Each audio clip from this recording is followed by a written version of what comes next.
नमस्कार दोस्तों, आज हम बात करने वाले हैं टाटा सिएरा के बारे में। जब से अप्रैल मंथ की जो सेल्स निकल के आई हैं और जब से लोगों को डाटा के बारे में पता चला है और ये पता चला है कि जो टाटा सिएरा ने करीब 4,000 के करीब सेल्स करी है, टॉप 25 की जो लिस्ट में टाटा सिएरा का नाम नहीं है, तब से जो अपने आप को इन्फ्लुएंसर करने वाले या फिर अपने आप को यूट्यूबर कहने वाले या फिर अपने आप को ऑटोमोबाइल के एक्सपर्ट कहने वाले जो यूट्यूबर्स हैं, उन्होंने टाटा सिएरा को फ्लॉप घोषित कर दिया है। ठीक है? और उन्होंने इसका मजाक बना रहे हैं, उसके बारे में कुछ भी बोल रहे हैं, ये उन्होंने अपने खुद से ही घोषित कर दिया। जैसे कि वो बहुत बड़े ऑटोमोबाइल के जर्नलिस्ट हैं, एक्सपर्ट हैं, मार्केट एनालिसिस हैं, उन्होंने ये खुद को ही डिक्लेयर कर दिया और मजाक बनाने लगे टाटा शेयर के। मगर सच्चाई और हकीकत कुछ और है, जो इस वीडियो में हम बात करेंगे। इस वीडियो में मैं सारी सच्चाई बताऊंगा, सब चीज़ का एनालाइज़ करूंगा, मार्केट का एनालाइज़ करूंगा, फिर आपका जो नज़रिया है टाटा शेयर को देखने का वो आपको बदल जाएगा। ठीक है? तो चलिए वीडियो शुरू करते हैं। सबसे पहली बात, जो टाटा शेयर अप्रैल में बिकी वो थी 4,000 के करीब। तो बहुत से लोग कह रहे इतनी कम क्यों बिकी। तो सबसे पहले मैं ये बता दूं, अप्रैल का जो एक मंथ होता है, इसमें ज़्यादा जो कार कंपनी होती है उनकी सेल्स वैसी ही नहीं होती है। इसका रीज़न ये होता है कि अप्रैल से हमारा फाइनेंशियल ईयर लग जाता है और जो कार डीलरशिप वाले होते हैं, कंपनी वाले होते हैं, वो अपनी कार की प्राइस बढ़ा देते हैं। तो इस मंथ डिस्काउंट नहीं बढ़ता है। इस कारण से जो सेल्स होती है इस मंथ में बहुत कम होती है। अगर आप इसी से अंदाज़ा लगा लीजिए कि जो अप्रैल के महीने में टाटा की टोटल सेल्स हुई थी वो हुई थी 59,000। मगर उससे एक महीने पहले अगर हम जाते हैं मार्च के महीने में, तो मार्च के महीने में टाटा की जो सेल्स हुई थी वो 66,192 हुई थी। यानी कि सीधा सीधा 7,500 का ड्रॉप आ चुका है टाटा की सेल्स में।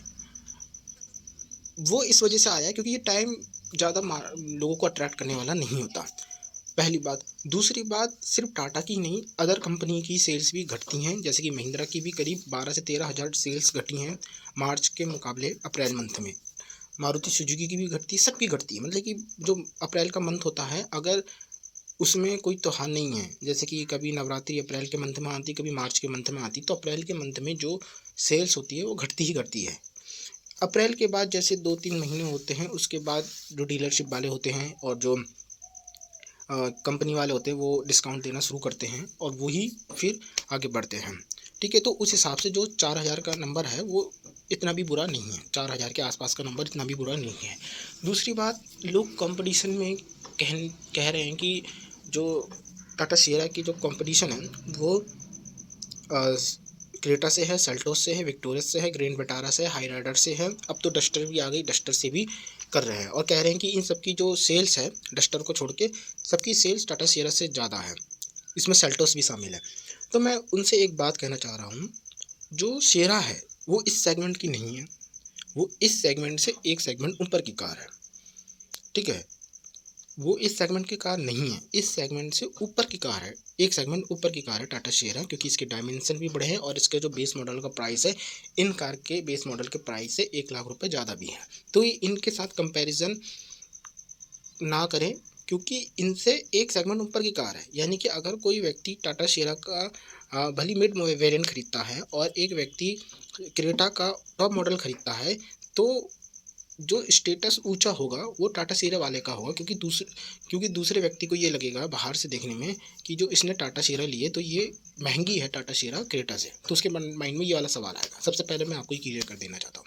दूसरी बात, टाटा सिएरा को छोड़ के जितनी भी कार्स है, जिसमें क्रेटा है, सेल्टोस है और विक्टोरस है, डस्टर भी है, इन चार कार्स में स्पेशली सेल्टॉस, क्रेटा और विक्टोरिस, इन तीन कार्स में जो कार बिकती हैं, जैसे कि अगर मैं बात करूं, अगर मान लो तीनों कार 15-15 हज़ार बिक रही हैं, इनमें से 60% कार सेकंड बेस या थर्ड बेस मॉडल होते हैं।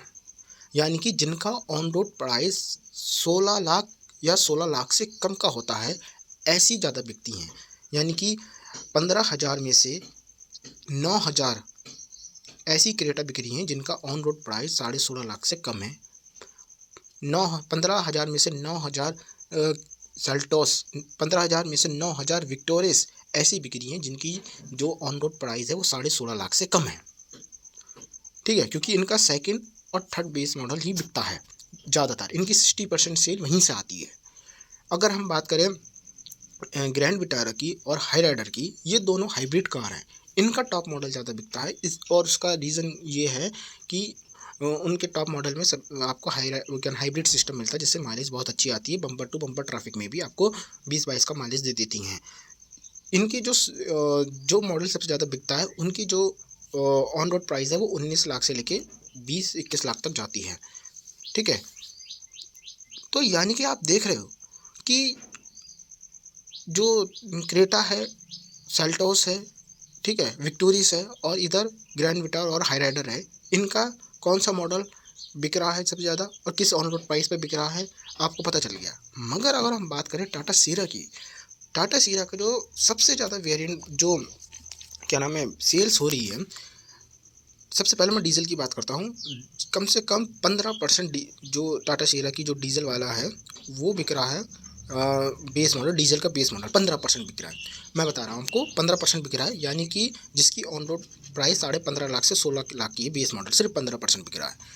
35% डीजल और क्या नाम है, डीजल और उसमें क्या नाम है, डीजल और पेट्रोल में प्योर प्लस वेरिएंट बिक रहा है, क्योंकि वो सबसे ज़्यादा वैल्यू फॉर मनी है। जिसकी पेट्रोल में तो ऑन रोड प्राइस 17.5 लाख जाती है, पेट्रोल ऑटोमेटिक की प्राइस 18.5 लाख जाती है, और अगर डीजल की बात करें, डीजल की प्राइस मैनुअल में 18 लाख जाती है, और जो डीजल ऑटोमेटिक की प्राइस है वो 20 लाख तक जाती है।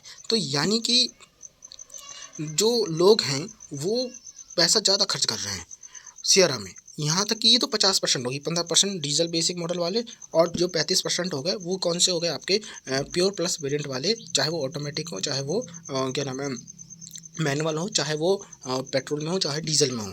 ठीक है, बाकी के जो 50% लोग हैं वो इसका अपर वेरिएंट खरीद रहे हैं, क्योंकि उनको चाहिए फीचर, यानी कि 50% से ज़्यादा सियरा ऐसी बिक्री हैं जिनका ऑन रोड प्राइस 20 लाख से ज़्यादा है, जिसमें एडवेंचर मोटर आ जाता है, एडवेंचर प्लस आ जाता है। एडवेंचर प्लस भी बहुत बिक रहा है, उसका रीज़न है क्योंकि उसमें एफडीडी सस्पेंसन है, ठीक है, और उसमें ड्यूअल कनेक्टेड आपको वो मिल रही है, ड्यूअल कनेक्टेड स्क्रीन मिल रही है। ठीक है, तो इस कारण से एडवेंचर प्लस मॉडल भी बहुत बिक रहा है। दूसरा, जो लोग टाटा सीरा को खरीद रहे हैं वो इसको एक लाइफ स्टाइल व्हीकल के तौर पे खरीद रहे हैं। ठीक है, लाइफ स्टाइल व्हीकल के तौर पे खरीद ले तो उनको फीचर से मतलब है, एक अच्छा सा लिविंग रूम एक्सपीरियंस सब मतलब है, उनको वो चाहिए और वो उस तरीके से वो खरीद रहे हैं। तो ये बात हो गई। तो इससे क्या नतीजा निकलता है कि 50% से ज़्यादा जो बिक रही है शेयरा, वो ऐसी बिक रही है जिसका ऑन रोड प्राइस 20 लाख से ऊपर है। तो आप जाहिर सी बात करें, कीजिए, वैसे 20 लाख से ज़्यादा इंडिया में अगर 1 लाख कार बिक रही हैं तो 70 से 80 हज़ार कारें 20 लाख से कम प्राइस की होती हैं। यानी कि 100% में से 80% जो कार होती हैं वो 20 लाख, उनका ऑन रोड प्राइस 20 लाख से कम होता है। सिर्फ 20% ऐसी कार होती हैं जिनका ऑन रोड प्राइस 20 लाख से ज़्यादा होता है। ठीक है, तो इस मामले में ये नंबर काफ़ी अच्छा है, क्योंकि अगर हम कंपटीशन में देखें या फिर मार्केट में देखें, कंपटीशन कहना गलत होगा, मार्केट में देखें, 20 लाख के अंदर 19 लाख में आपको स्कॉर्पियो क्लासिक का टॉप मॉडल मिल जाएगा S11। ठीक है, 20 लाख से आप 1-1.5 लाख ऊपर खर्च करोगे, आपको थार रॉक्स का MX-1 वेरिएंट मिल जाएगा, जो कि 4x4 ऑप्शन के साथ आएगा। ठीक है, 4x4 ऑप्शन के साथ आएगा। इसके साथ साथ आपको एक अच्छा वेरिएंट आपको स्कॉर्पियो एन का भी मिल जाएगा। इसके साथ साथ XUV7 एक्सो का जो थर्ड बेस मॉडल है पेट्रोल में, और सेकंड बेस वेरिएंट आपको डीजल में आपको मिल जाएगा। ठीक है, यानी कि इतनी कार्स होने के बावजूद 20 लाख से ऊपर के बजट में टाटा सीरा का बिकना एक बहुत बढ़िया बात है। उसका रीज़न क्या है? उसका रीज़न आप खुद देखो ना, कि टाटा सीरा में कोई 4x4 ऑप्शन नहीं मिल रहा है। ठीक है, जहां आपको 20 लाख के नीचे थार और 21-22 लाख में थार रॉक्स का 4x4 आपको आराम से मिल जाएगा। एक ऐसी कार जो 20 लाख से ज़्यादा की है, मगर ना उसमें ऑल व्हील ड्राइव या 4x4 ऑप्शन नहीं है। ठीक है, दूसरा, ना वो 7 सीटर है। तीसरा, ना क्या नाम है, उसकी डायमेंशन भी इतनी बड़ी नहीं है जितनी अदर कार्स की होती हैं। चौथा, ना उसमें हाइब्रिड सिस्टम है, क्योंकि 20 लाख की ग्रैंड विटारा और क्या नाम है, ग्रैंड विटारा और हाइलाइटर भी बिक रही है, मगर वो हाइब्रिड सिस्टम की वजह से बिक रही हैं। ठीक है, ना हाइब्रिड सिस्टम है ये, ना हाइब्रिड सिस्टम, ना 7 सीटर, ना 4x4 ऑप्शन, ना 7 सीटर, ये सब चीज़ ना होने के बावजूद टाटा सिएरा बिक रही है, वो भी किस प्राइस पॉइंट में से ज़्यादा बिक रही है, 20 लाख से ज़्यादा के प्राइस पॉइंट में। तो ये एक बहुत बड़ी बात है। टाटा ने जिस कस्टमर को टारगेट किया था वही कस्टमर आपका खरीद रहा है। ये समझो, टाटा ने सिएरा को एक लाइफ स्टाइल व्हीकल के तौर पर रिप्रेजेंट किया है। ये थी ठीक वही थीम है जो थीम मर्सिडीज़ की है। मर्सिडीज़ अपने आप में लग्जरी देता है, एक लाइफ स्टाइल, एक कंफर्ट देता है। वही थीम टाटा ने टाटा शेरा को दी है कि एक लाइफ स्टाइल व्हीकल। तो एक ऐसा व्यक्ति जिसको एक अच्छा सा स्टेटस चाहिए, ठीक है, मगर गुंडागर्दी नहीं करनी, ठीक है, एक भौकाल नहीं करना, मगर हाँ, जब वो कोई गुजरे तो एक ऐसा कि कोई वीआईपी बंदा जा रहा है, एक इलाइट पर्सन जा रहा है, एक थोड़ा मोर देन डिसेंट बंदा जा रहा है, वो उस कंडीशन के लोग इसे खरीद रहे हैं। और टाटा का टारगेट वही था, ठीक है, और टाटा का टारगेट वही था, और उस हिसाब से जो ये नंबर लेके आ रही है बहुत बढ़िया है। ठीक है, पिछले 2 साल से 2 महीनों की अगर देखोगे तो जनवरी में क्या नाम है, जनवरी में, फरवरी में 7,000 से ऊपर टाटा शेयर की सेल्स हुई। अप्रैल में तो कमी होती है सेल, तब भी इसने 4,000 की सेल्स करी, तब भी एक डिसेंट नंबर है। अगर ये हर पर मंथ 4,000 की सेल बरकरार रखते हैं तो ये एक सुपर हिट कार मानी जाएगी मार्केट एनालिसिस के हिसाब से। ठीक है, और अगर ये 7,000 का टारगेट हर मंथ अचीव कर लेती है तो इसके लिए और ज़्यादा अच्छी बात होगी। ठीक है, और मैं बस यही कहना चाहता हूँ कि अगर इसका ऑल व्हील ड्राइव आ गया या फिर इसका 7 सीटर वर्जन आ गया, जो कि लॉन्च के समय ऐसा जो टाटा वो सियारा को लॉन्च करने वाले ऑफिसर्स ने टाटा के बताया भी था आगे, तो इसकी सेल्स और भी बढ़ेगी, मगर उसके साथ साथ इसके प्राइस भी बढ़ेंगे।